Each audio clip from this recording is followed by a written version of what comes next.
Today, we have an extremely special guest. I'm so excited. I can pick his brain for hundreds of hours. He has been treating adult ADHD. He specializes in adult ADHD and has been for 25 years a pioneer in the industry. He's one of the first to do that. He's written articles in Attitude magazine. I've cited his work in my own papers that I've done for school. He does the big medication talks at the ADHD International Conference every year. My favorite brain to pick, he's the recipient of the National Maxwell J. Schleifer Award. That's right. Named, did I say that right? Yes. Named a Life Fellow of the American Psychiatric Association. That's the APA that makes the DSM.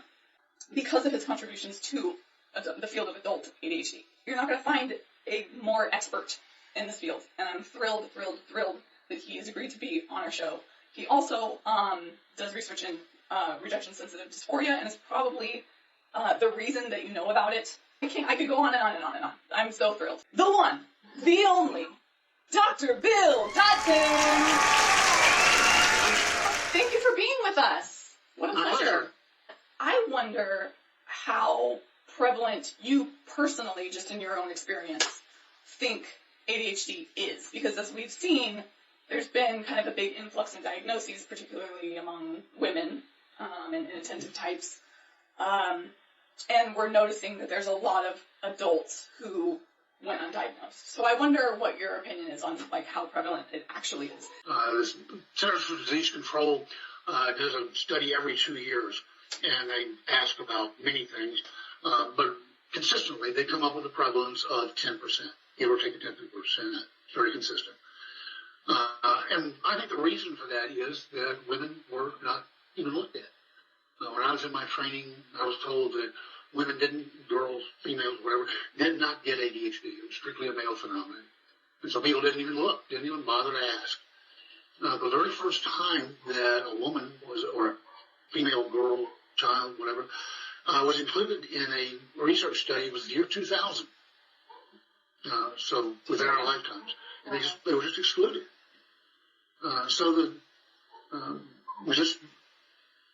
We convinced ourselves of a lot of stupid stuff, like, ADHD goes away in adolescence, that's just nonsense. I've heard that a lot, yeah. You heard a lot of it. What we've come up with since the year 2000 is that ADHD is no longer a childhood condition. The average age of diagnosis in the United States is 31. Wow. Thanks, TikTok. Yeah. That means that half of people are identified and treated after 31. So late diagnosis is actually right in the middle of the pack. And so there's still a lot of doubts. A woman with ADHD does not come onto their radar screen because they still look at ADHD as being hyperactive, obnoxious little boys. Yeah. And girls rarely have true hyperactivity. And so they sat and daydreamed in the back of the class and nobody noticed them. Let's say in my practice, it was about 95% of people diagnosed themselves as having ADHD and came in and told the doctor what the diagnosis was. They basically said, my kid was diagnosed with ADHD, and I realized I was exactly the same. My next question is, when you tried your child's medication, what dose worked best? That's great. And I would usually, put them back on their heels, but the way I looked at it was that every teacher they ever had failed them. Every physician they ever had failed them. They figured it out on their own, and they were doing the right thing by coming in to get their own prescription. I mean, how can you really, be upset with that? Yeah. It's what 95% of people have to do. Yeah. And we're looked at as drug seekers. We're looked at, or if not drug seekers, then like we don't know what we're talking about, and we get told, oh, stay off the internet. Oh, stay off WebMD. And sometimes that's the only thing that will clue you in that you're not normal. So what do you expect to do? The thing is that Careful, we're normal. Good call. Women, when they take medical care, get discounted and disbelieved. It doesn't matter whether it's ADHD or anything else. Yeah, that's absolutely right. Yeah, I just had to file a complaint against a doctor who my toenails were falling off, and he was asking me how therapy was. But that's a soapbox for another day. My degree is in addictions, and the reason that I went down this whole road was, and many of you may know this from my viral Chevette Tesla video, is that I have a lot of friends that I grew up with, and even family members who I've lost to. Ooh, I'm probably going to get a little emotional. I've lost to substance abuse. And looking back, I go, well, oh my gosh, it's so obvious that they had ADHD, especially if they were related to me. And I feel like if they had better resources growing up, that may have been prevented. So I wonder if you think that, I think a recent study that I used most recently said something like 25% of the people in rehabs have ADHD, and I thought, nah, you guys just aren't, you're not screening right. Sorry? So more than half. More than half? Yeah. Yeah. And what the risk of a person with ADHD being diagnosed with a substance use disorder, in other words, it's severe enough that they come to the attention of a clinician and they get actually diagnosed with a substance use disorder, lifetime risk is 60%. Wow. About 2/3 of people with the substance use disorder will get that bad. Mm-hmm. Wow. And the thing is that treating the ADHD actually prevents that. There are a number of studies out of Harvard that show that that you can cut the rate of substance use disorder by about 2/3 if you treat the ADHD and continue treating it consistently. Wow. Well, that gave me goosebumps. Yeah, the only study I've read said that if you treat it in childhood, they're less likely to develop a substance use disorder in adulthood. But I haven't seen any research, and maybe there isn't any, on starting treatment in adulthood. And what are your thoughts on that as far as preventing an SUD or in people who have a history of it and keeping them off of it? Well, yeah, you can tell how well-read a person is if your clinician immediately responds with, this is drug seeking, these are going to be abused, blah, blah, blah, blah, blah. None of that is accurate. I mean, that was the belief forever and ever. But all the research now has come to show that actually continuing on ADHD medications help with recovery. There are 3 international standards of care on the treatment of people with substance use disorders and ADHD. 2 of them come out of Europe, and 1 from the United States. And all 3 of them say a person has both a substance use disorder and ADHD continue the stimulant medications because they increase the success of the substance use treatment tremendously. And it doesn't cause them to relapse, which is what people thought would happen. Again, people believe a lot of wacky stuff about ADHD, virtually none of which is true. Yeah. So, and the thing is that all we had to do was talk to people. We didn't know that was the case. When I'm working with a toddler, adolescent, something like that, the parents are there and they're worried about, these medications are addictive and all this other stuff. And so, well, Mom and Dad, you already know the answer to that question. Mm-hmm. So we go to the board and put up drugs of abuse, drugs for ADHD. So tell me what you know about drugs of abuse. Well, people take them because it makes them feel good. They get high. They get euphoric. And there's a ready market for them.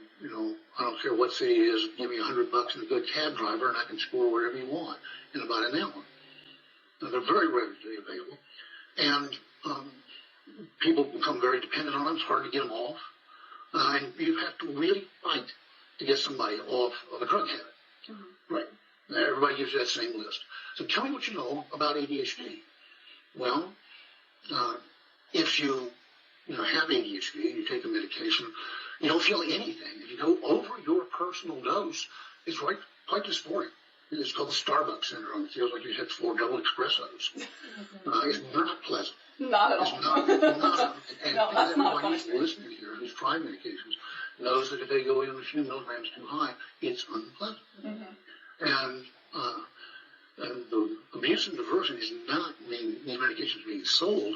It's people pestering people who have ADHD to give them some. And most people know that they're not worth buying. And far from being compelling, the biggest problem is getting people to continue with the medications. There have been several studies that show that half of people never fill the 3rd prescription. Wow. And it's due to their ADHD. Yeah, of course. Well, and at the end of the year, only 13% of people are still taking medication. Now, does that sound like a compelling drug to you? An addicting drug. And finally, parents have to really fight with their kids to take the medication. Yeah. So what you see is, when you put them side by side, is the medications for ADHD are exactly the opposite of drugs of abuse. Yeah. And everybody already knows it but they're so stuck up with these wild, baseless fears that you still have to deal with that. And physicians are the worst. Yeah. The stat you gave about what percentage actually feels euphoria from a drug addiction and how many are just trying to feel normal or function was staggering. Of course, whenever I see somebody for the first time, I'm going to ask them about their alcohol and drug use. And I always ask them, what did you like about it? And that's a question that nobody ever asks them. Why did you use it? What did you get out of it? Well, if I hear, me and my buddies would get high and get rowdy, and that person is having a lot of euphoric recall, and it's just a matter of time before they relapse.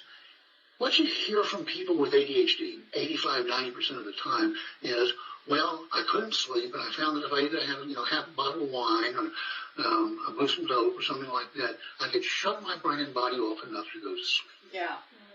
We love that GABA. 85% of adults with ADHD spend more than 2 hours every night trying to shut down the hyperarousal of their brain so they can sleep. Yeah. Yeah. And so many of you guys have sleep medicated. In other words, they're after what's called adaptive functioning. They're taking the medication so they can function better, not get high. Right. Mm-hmm. Yeah. So the problem is that this crazy idea that these medications are abusable by people who have ADHD has only served us to put obstacle after obstacle after obstacle of people actually getting access to the medication that's going to save them. Yeah. Yeah, it's absolutely the exact opposite. If you look at people who actually misuse and abuse ADHD medications, they don't have ADHD. The vast majority of them fall into a very narrow demographic. White, male, fraternity members who are already clearly alcoholic when they were in high school.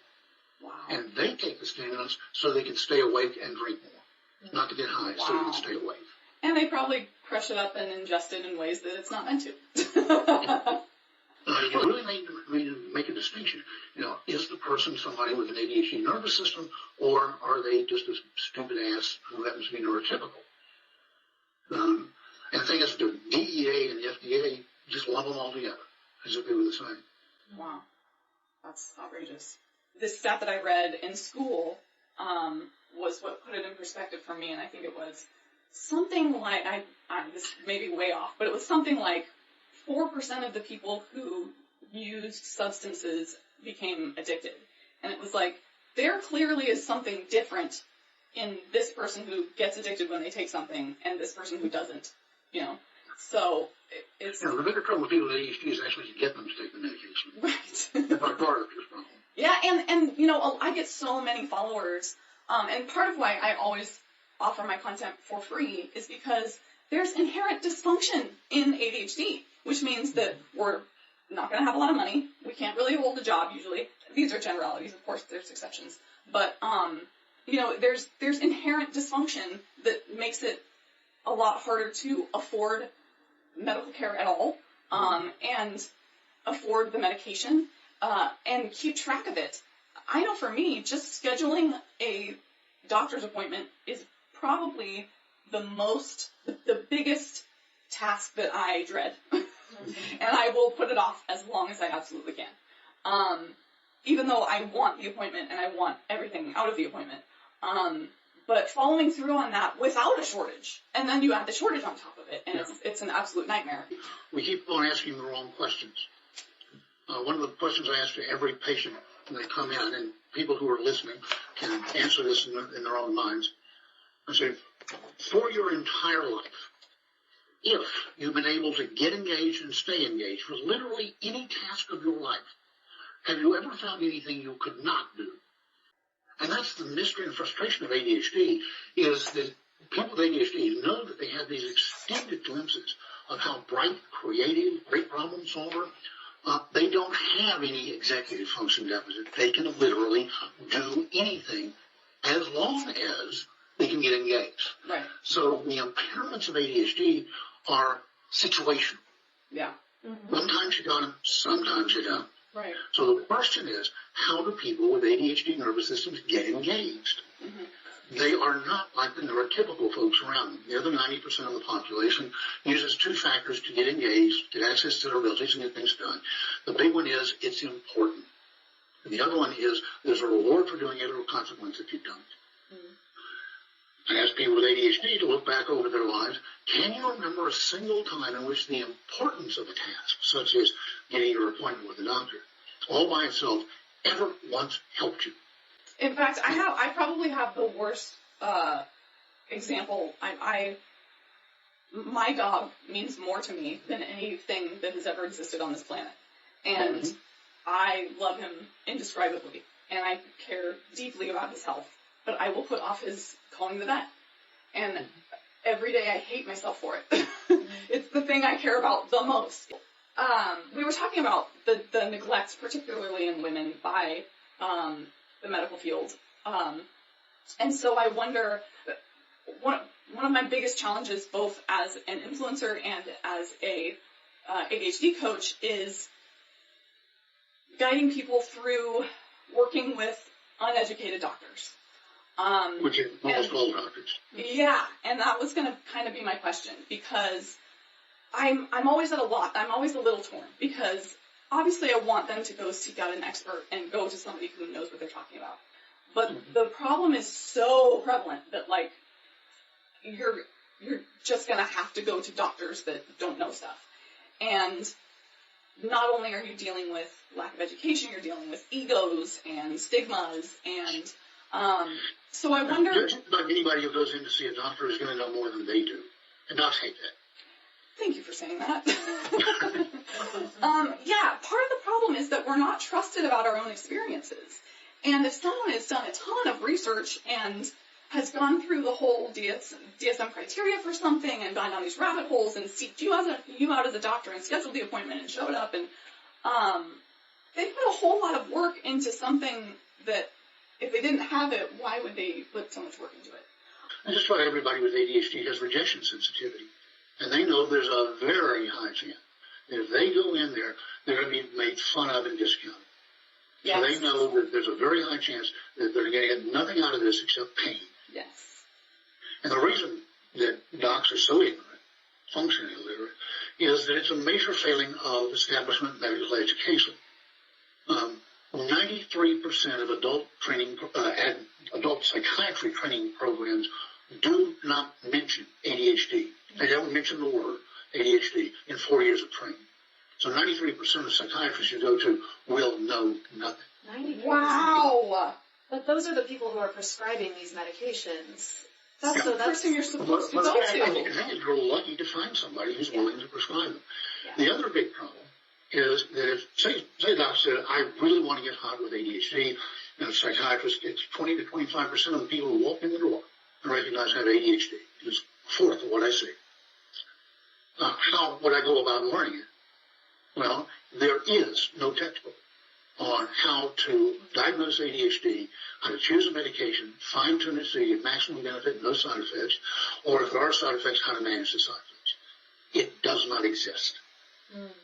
So, on top of docs feeling very uncomfortable with something they know nothing about, they feel very uncomfortable because they have the best treatment are controlled substances, which they shouldn't be.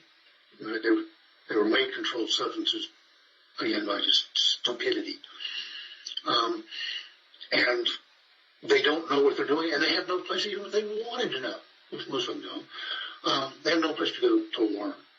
And so that's what I've been doing for 4 years that I've been retired, is I and a colleague in the United Kingdom have been writing that book. We hope to have it out in the fall of this coming year. On exactly, how you can fine-tune the medication to where you get nothing but benefits and no side effects. Wow, that alone would be a tremendous step forward. Yeah, I'm really kind of dumbfounded that doesn't exist already. That's explains a lot. I'm not surprised. It's not in articles. It's not in books. It just doesn't exist. I kept on waiting for somebody else to do it, and nobody ever did. So. Wow, like what year is this? Yeah. So I wonder how, if you have a grasp of what percentage of doctors actually know what they're doing with these medications, and the diagnosis. And because I get a lot of people who, tried one thing, the doctor tried one thing and it didn't work and then they just dropped it. Or bad side effects or whatever.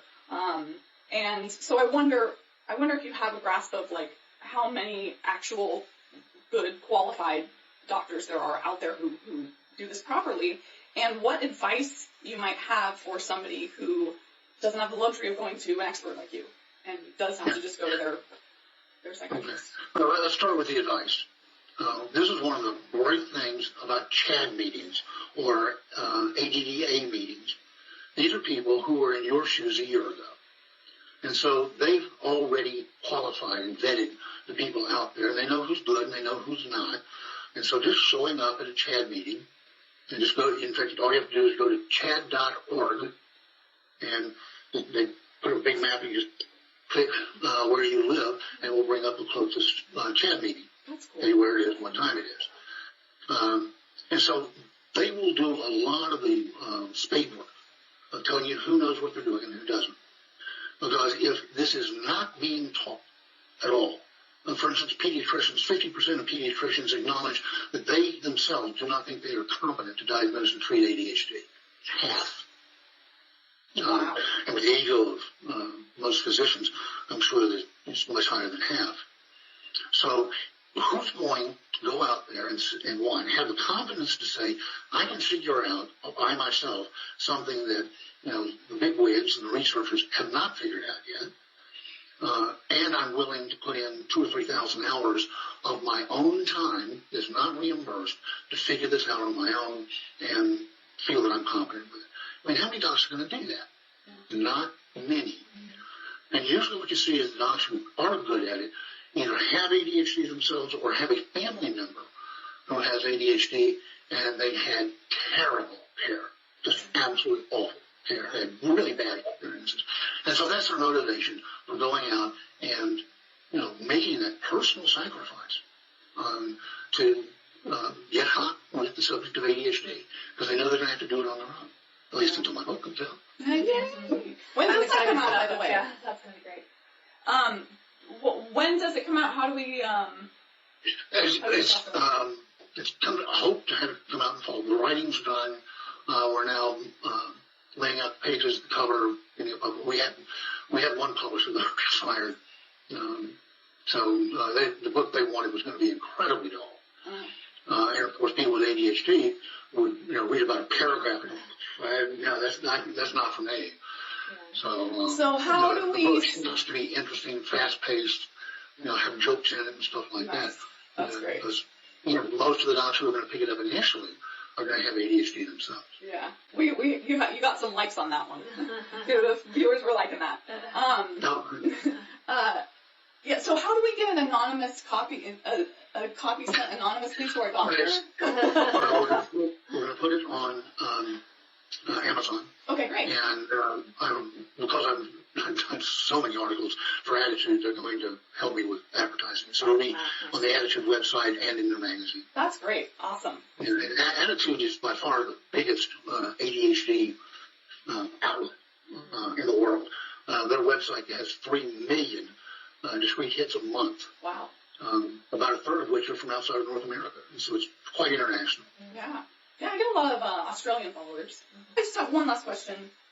I know from your talks that alternative therapies, that there really isn't anything significantly effective in treating core symptoms besides medication and by a smaller margin exercise. Is that fair? So I wonder, do you recommend ADHD coaching to your patients? Yes, I do. In our group, we visualize the treatment of ADHD as having 3 steps. The first one is see what medication has to offer you. Level the neurologic playing field so that you don't have to work twice as hard for half as much. Now, the medications don't work for everybody, but they work for the vast majority. 85% of people have life-changing level of response to stimulants, and about 60% of people have life-changing responses to the alpha agonists. So give yourself a break. Life is real hard without medication. So, I'm not saying it's good for everybody, but at least try it and make your decision on real-life experience. And I feel like those alpha 2s are really great for the side effects, to combat the side effects of those stims a lot of times. Because a lot of my audience really hates the side effects of the stims, and they're like, I can't handle it. But they don't know about the alpha-2s. Okay. Well, pull out a piece of paper, or just imagine the dose-response curve, and it's an upside-down V. Okay? As you increase the medication, you see gradual improvement in all of your target symptoms, the thing that bothers you about ADHD, up to a point where you get optimal performance from that medication and no side effects. Zip. If you take more than your personal optimal dose, you lose performance and pick up side effects. So if you're having side effects, you either have the wrong molecule, or more commonly, the dose is too high. It's nature's way of telling you more is not better. So there's a tremendous variability in dosage range. The dosage ranges approved by the FDA only cover about half of people with ADHD. Wow. 6 to 8%, that's 1 in every 12, get their optimal results at doses lower than the lowest dose manufacturer. So the very first dose overdoses. And they go, I'm out of here. Wow. We tell people, so if you take the first dose and you really don't like it, don't take another dose. Give me a phone call, and I'll tell you how to go down on the dose. Yeah. Okay, 40% of people get their optimal response at doses higher than what the FDA approves. Yeah. So the FDA only got it right for about 50% of people. So there are two basic rules in managing medication. The first one is that the right molecule at the right dose should give you life-changing levels of benefit and no side effects. If you're having side effects, it's the wrong molecule, the wrong dose, or both. Wow. The second rule is that you should not feel different. If you're feeling zombied, or you don't feel like your personality is right, or you're irritable or something like that, that molecule is not for you. What you should see as an outcome is not that you're different, but what we call the best version of you. It's you at your very best. You're hitting on all the pistons, you have access to all your abilities, you don't have the impulsivity, and if you happen to be in that lucky 60%, you don't have rejection sensitivity. Whoa. So, I don't know how to run that. those are the rules. You shouldn't have side effects, and the effects should be life-changing. Wow. It should seem like to you that life just got a whole bunch easier. I was not aware that we could even, go above the FDA limit, because the doctors are so hesitant to even put you on them to begin with, that, give you a higher dose, they start to... Doing. Yeah, true. Let me tell you where those maximums come from. In order to get a drug, if you're running a pharmaceutical company, in order to get it out to market, you have to get FDA approval. And you can't get that for less than $1 billion, billion with a B. Usually it's up in the $2 billion.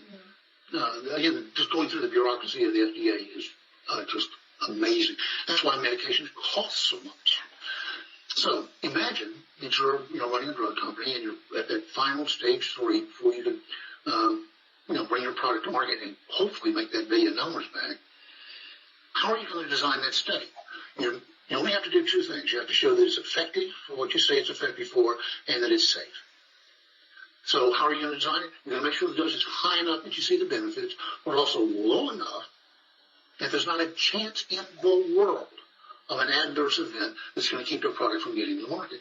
So that's why every drug, not just ADHD medications, but every drug is grossly underdosed. Wow. Because the FDA registry studies are very, very low, because they want it, all they have to show is it's safe and effective, and they're at the market. So all drugs, not just ADHD medications, are grossly underdosed. Wow.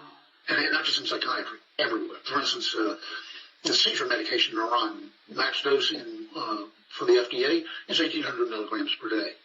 That's where neurologists start, and then go up from there. Wow. So, the FDA is amazing. They get nothing right.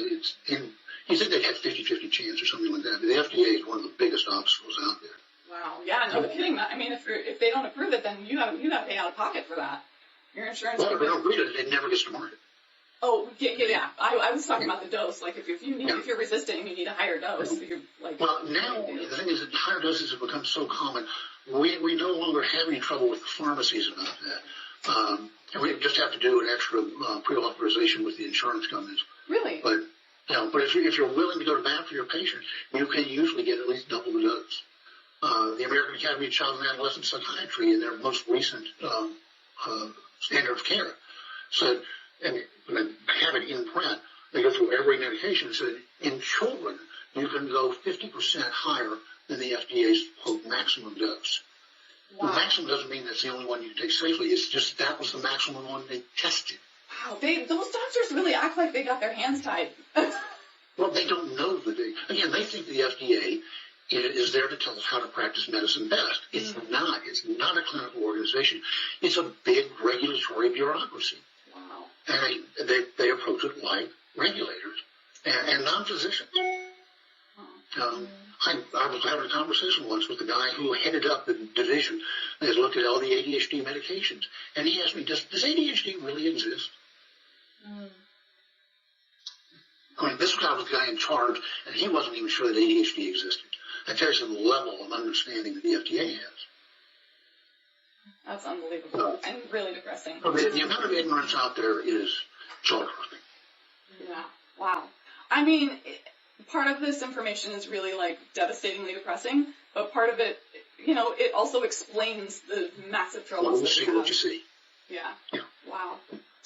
Well, thank you so much, Dr. Dodson. I can't thank you enough. I honestly could sit here for days and pick your brain, so you're welcome on the show anytime. Thank you so much. And sorry for the technical difficulties. It's a little messy around here because, we're neurodivergent. But thank you so much and have a wonderful weekend. Thank you.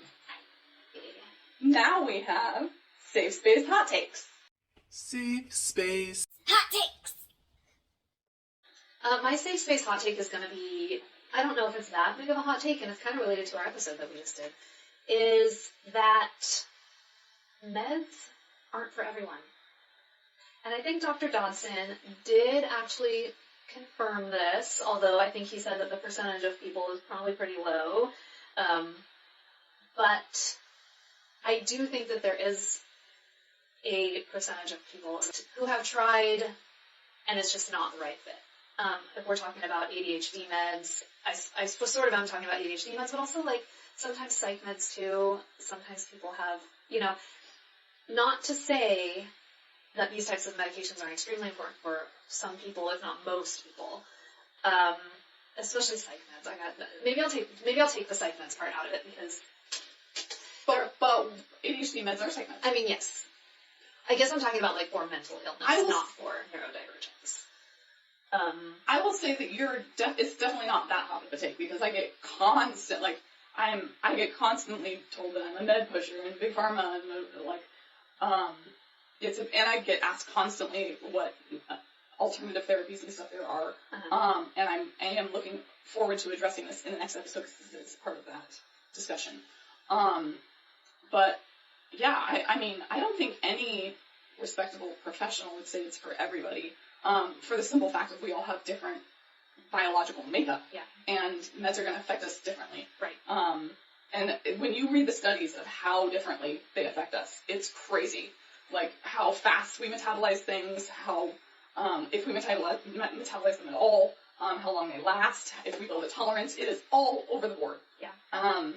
Anyway, sorry. Didn't mean to. No, this is your realm for sure. But, it's true that so many of us experience meds differently. And if someone like me, and I know a lot of autistic people can relate to this, have a hypersensitivity to medications. So sometimes it's you get a lot of side effects, or a dose that's super small for someone else really affects you in a big way, and it can really throw you off. And I've had my good experiences with medication and bad experiences with different types of medication in my life, and it's but across the board I find that I know how I react to things.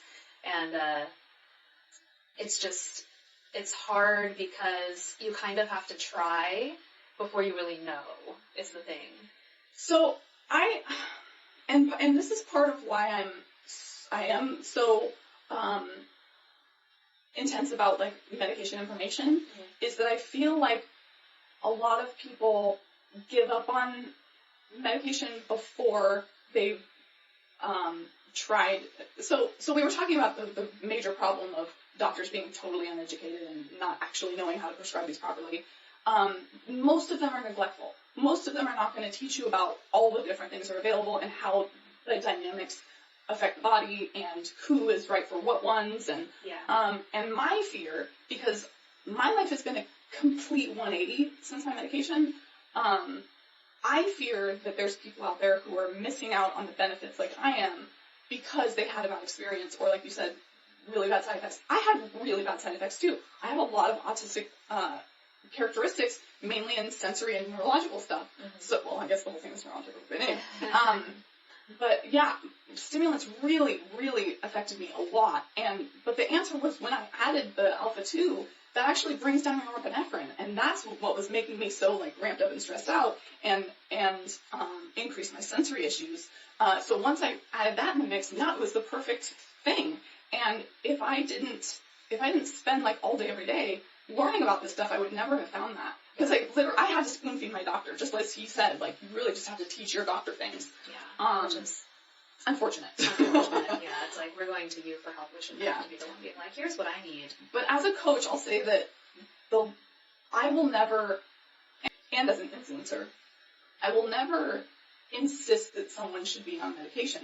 I still think it's a very personal choice. There's a lot of like morals and values involved too. There's a lot of like lifestyle logistics involved too. There's some incredible artists who have been raised by neurodivergent people and chose a neurodivergent career, and they're able to like thrive in it, in their environment. Like people in musical theater. That was a wonderful career for someone who's neurodivergent, you know? You don't need to be medicated if you're in musical theater. That's the generality. There's exceptions. I'm being funny. But you know what I'm saying? Like, there's certain lifestyles that can adapt to our tendencies. Which is, it's really hard to admit that, because it just sort of highlights how not structured for neurodivergence the world is, because it's hard to know that, like, if the thing you want to do falls outside the realm of, like, something you might not need to be medicated for, then it's hard to be like, oh, I can't just exist as who I am in any situation. It's dependent upon what's required of me. And that's really hard sometimes to admit, to be like, oh, shoot, well, if I want to do this, I'm going to have to get on some meds because I won't be able to function, you know, if I'm in this role if I'm not medicated. Yeah. So the perspective that I have of it a lot is when people say, oh, but, you know, neurodivergent people have existed forever and it's a natural thing and it's a good thing in the wild. That's great, but I still have to pay bills. Yeah, we're not in the wild, unfortunately. I wish we were. So, like, even though I would love to, like, live a life where I'm just a free spirit and, you know, picking berries all day, and building things, I still have to, like, I have responsibilities because I live in 2024 America. Yeah. So, yeah, I need medication to navigate my neurotypical world that I'm subject to. Anyway. So my hot take, meds aren't for everyone. It's true. It is true. But I would, you know, recommend that if someone's having a struggle, that they do at least try it. Because you don't know until you know, and also finding a provider who can competently help you. That's the hard part. Listen, I only want people to make informed decisions. That's all I ask. Yeah. I want you to have all the information, and once you do, I trust you to make any decision you want. Okay, so my safe space hot take is that we should all be on universal time. Forget time zones. We're all on the same time. And here's what happens. 5 a.m. just means something different to me than someone in Colorado or in Australia. It's just darker or lighter there. It's earlier or later there. That just means something else to them. I don't think it would take very long for us all to just readjust our associations with certain times. And then we can stop having so many miscommunications about time zones, and people are going to stop missing meetings, missing appointments, and so on. And disturbing people in the middle of the night when they call them. Thoughts? So it's from the peanut gallery. Are you taking clients? Yes, I am. Let's talk. I'm not sure if you're coaching peeps. I am. I quit my job at Crazy Go Nuts, and I'm now doing full-time this and coaching. You can go to my website. It's CourtneyCarini.com. And it's in my link tree. Let me try and grasp what and envision this. So it's 2:45 p.m. here right now. So it's 5:45 p.m. on the East Coast. Do we have anybody who's in a very different time zone? We're in California. So you're saying that it should just, so say we decide to just go on Pacific Standard Time. So it should be 2:45 everywhere right now? Yes. So there in New York, is, they'd be like, it's 2:45. yes. Okay. It's just that 2:45 is the time they sleep, or, whatever. Oh. So there is a universal time already. UTC? What's it called? Isn't it based in Greenwich, England? Something, yeah. Yeah, but there's a universal time. Let's all hop on board. Let's all speak that language, and we're good. It's just that, oh yeah, I sleep at 3 a.m., at 2 p.m. My school time is from 5 p.m. to 3 a.m. I don't know. I'm just throwing stuff out there. So would that mean... Oh, yeah, my brain can't process this. So would that mean that... It's just the name of the time is different.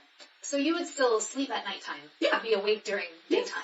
Yeah. Just the time on the clock would be different. Exactly. I gotcha. Yeah. I'm like, okay, so you just call it something different. I was thinking you were saying, like... Liz Talk, I love that. She says, could help reduce judgment from night owls. Fist bump on that one. Oh, yeah. A lot of ADHDers are night owls, for sure. Not me. I go to bed at 10. I'm such a night owl that I have tried to put myself on a 9 to 5 for, count them, 10 years now. I have... We have a Swedish person. Soon. Oh. Midnight there soon. Oh, Okay. so you're a night owl, Jenny. Yeah. See, that's what I'm saying. And what if we said it was midnight right now? Okay, cool. So this is what midnight is now. I'm fine with that. So if we're going on Sweden time, it would be midnight here. But to us, that's like afternoon, which we wouldn't call it that anymore. No, we would just know that, like, oh yeah, Sweden's far away, so it's probably in the middle of the night right there. Yeah. Okay, we'd have to change afternoon to something else, because we couldn't call it afternoon anymore. We'd have to call it... Because you could say good morning still to people, and you could say good evening, because those could still be morning and evening, but afternoon is specifically, it's in the name, it's afternoon. That's interesting. Well, it wouldn't be afternoon necessarily if it was afternoon. I'm fine with that. That's a small change in language We for can call the it benefit of a lot of miscommunications. Pre-evening, like on, Sheldon comes up with that on Big Bang. That's not my original version. Pre-evening. Okay. I'm averse to change, so I don't know about that one. Okay. It might take me a minute to get on board, but I do see the rationale behind it. And I do think that it could benefit. Listen, it's going to be uncomfortable for a couple weeks. But then we get over it, and then there's no more daylight savings baloney. We should get rid of that. There's no 100%. more time zone confusion. Oh, shoot, I forgot you're on the East Coast, and I set it for 5 p.m. Well, yeah, somebody said as a biz owner who struggles to communicate time zones to my folks, this would be amazing. Yeah. It is rough. Thank you. It is really rough. The corporate world, it's like, Yeah. it's ridiculous. Okay. Because, like, half of my day, when I was working at Crazy Go Nuts, it was like half my day was just, like, navigating people's time zones to get together for, and then with my dyslexia, it's like, how many times have I been like, oh yeah, they're 3 hours behind, and then it turns out they're 3 hours ahead because I'm just backwards. Mm-hmm. What if there just was no time? Because time is really just a construct that was created. It would be hard if there was no time, though, because how would you identify when you needed to be somewhere? Yeah, that's really what it's about.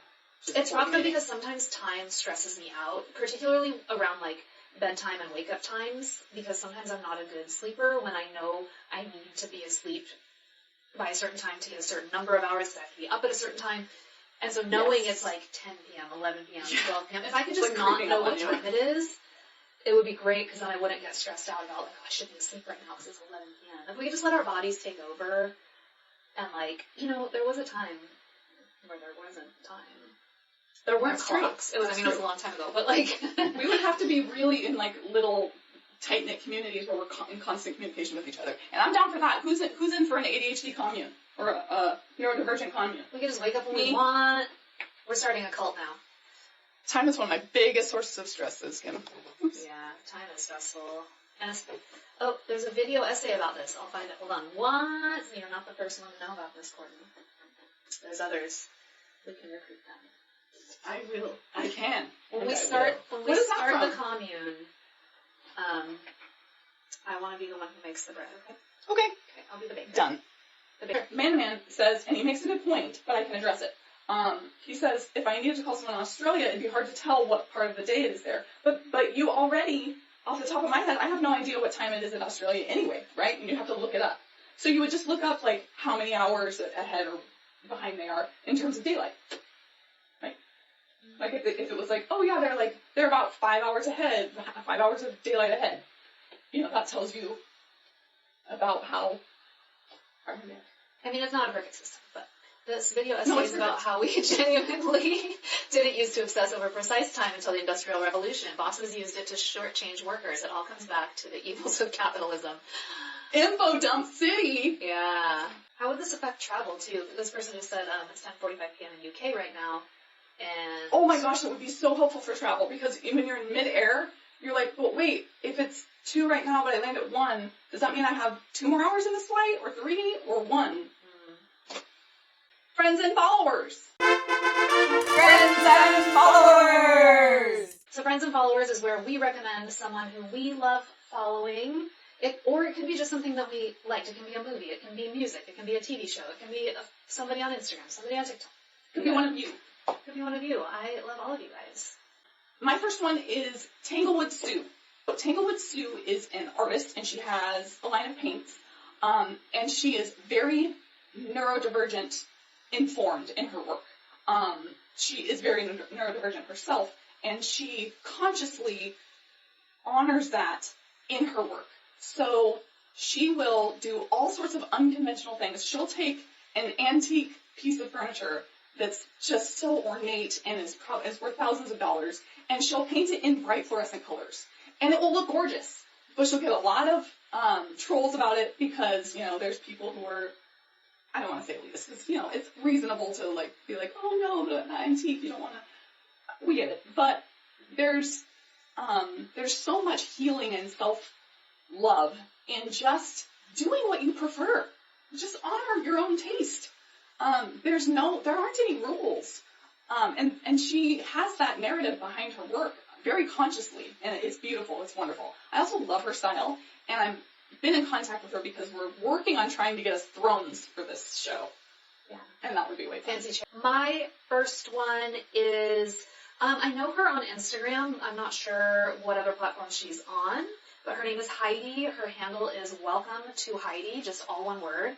And her content makes me so happy. She's a 63-year-old woman who she just kind of puts out inspirational, that's such a cringy word nowadays, but it's very inspirational content. If you're someone who, like me, looks toward the future, because I'm getting older, you look toward the future and you sort of feel a little bit weird about getting older, or wondering where you're going to be at when you're older, or wondering if you'll still be relevant or cool or inspired.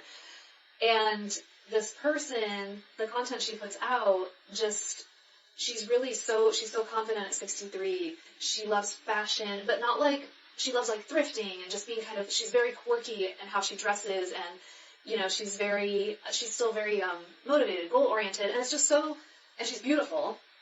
And she embraces her age, and it's just so cool to see older people, which to me now, 63 is not old anymore. It used to be considered ancient back in the day, but now people are living so long, it's 63 isn't really that old, but it is, it's close to retirement age, and you're sort of winding down and you're in the later years of your life or whatever, and I'm just really inspired by her. So go follow Welcome to Heidi, and she talks a lot about her experiences, and the things that she's gleaned in her years of, maybe making wrong decisions or dating the wrong people or whatever. She's all tattooed. She's really cool. I love that. She's really cool. I definitely will follow her. I'm very into role models like that in terms of aging, because this is something that I've battled since I was little, of well, how come grown-ups have to be boring? How come grown-ups can't like rainbows and bright colors? And so I've had a hard time aging for that reason, because I still want to be like this. Yeah. And so now I actively say to myself, okay, think about 14-year-old you, and what if you said to her, hey, look at me, I'm 41, I have pink hair, I use lunchboxes as my purse. She'd be thrilled. Yeah. But I didn't have anybody to look to model that for me, so I had so much dread about aging, because I didn't know I could be this. Right. So I love having people to look to, like Pink. That's why I love Pink. I love because she just is her no matter what, and I love it. Anyway, my second person is Tavy Boop. I hope I got that right. Tavy Boop. I think. So she is a interior designer, and what I love about her, much like Tanglewood Sue, neurodivergent, self-love, just do whatever feels good to you. Just do it. And she does it for other people. And her stuff is colorful. It's all over the place. She didn't have formal training. She just went in and did stuff. And she is like a self-learned, self-taught interior designer. And now she's like worth so much money now. Now that she makes so much money doing this because she just honored herself and dove in and didn't let people tell her that you couldn't do things. She didn't let people impose rules upon her. There aren't rules. You can do whatever you want. You can have bright pink wallpaper. It's fine. You can have flamingos all over your wall. Go ahead. You can do whatever you want. Yeah. Anyway, look at her stuff because it's really cool. I love that. I need to write that one down too, but you need to make sure it's the right one. We can put it all in the show notes, yeah. Because I love looking at cool design stuff and getting ideas for my own house. Yeah. Okay, my next one is... thank you for sharing the lives, guys. You're so sweet to me. Yeah, thank you My guys people for are such just nice the best comments. people. I see them. I love you guys. Okay. My next person is on TikTok. Her name's Elora. I think that's how you say it. It's Elora. Her handle is online1. Online, the number 1 room schoolhouse. Online 1 room schoolhouse. And her like description of her page is just that autistic girl with the comedy. So that tells you everything you need to know. She's really funny. She just makes these really quirky, fun videos. And another thing I love about her is a lot of her stuff is like centered around body positivity and kind of embracing who you are in that way and not sort of holding yourself back from the things you want to do or the ways you want to dress just because of like your body type or your body size, which I really love that kind of content too as a child or a teen of the 90s when everyone was supposed to conform to a very specific body standard, which was unattainable and unrealistic. A lot of us that are around our age are really messed up about body image because of that stuff. And so I love following people who are of all different shapes, sizes, statures, structures, whatever you want to say. And they just like embrace it. And they encourage other people to embrace it. And I love it. And she's also really funny. She does like really funny skits. She's very animated. She's very high energy. I just love her. So online 1 room schoolhouse on TikTok, Elora. Thank you for the likes. I haven't scrolled. I'm sorry, you guys. Yeah. I see you from a distance. I haven't. Thrones would be fun. Dude, if you saw these thrones, I think they would be amazing. Yeah, we're going to make our setup all cute for you guys eventually. But yeah, I tried to make a sign. I didn't have time, folks. I ran into so many roadblocks. See the evolution. Yeah, it'll be part of the progress. Yes, love her, says Patty. It's hard because I'm a perfectionist and I sometimes don't want to start things until they're perfect, and yeah, it holds me back from things sometimes. So we're just going with this and sort of just... I'm going to give a bonus friends and followers shout out to all my followers because exactly what you said, the whole perfection thing, y'all have relieved me of that. Oh, nice. The reason I don't have that is because you guys consistently accept me and engage with me and love me no matter how imperfect I am. And you're so patient and helpful, and it just absolutely warms my heart and allows me to just be human and the human that I am. And I can't thank you enough for that. Oh, I love that. Same to my podcast listeners, because as you all know, if you listen to my podcast, I don't edit it. I just talk into my phone and then push post. I don't go back and listen. I don't pick it apart, because I know if I did that, I would never post any of them. I record, I post. And so many people have reached out to me and said that they love that format and they encourage me to keep doing it. It seems more real and more authentic. So, thank you. Perfect people are boring, says Man to Man. Also, they don't exist. Perfect people are boring. I love this song by, I think it's Pennywise. The chorus line is, "Screw the perfect people, they all look the same."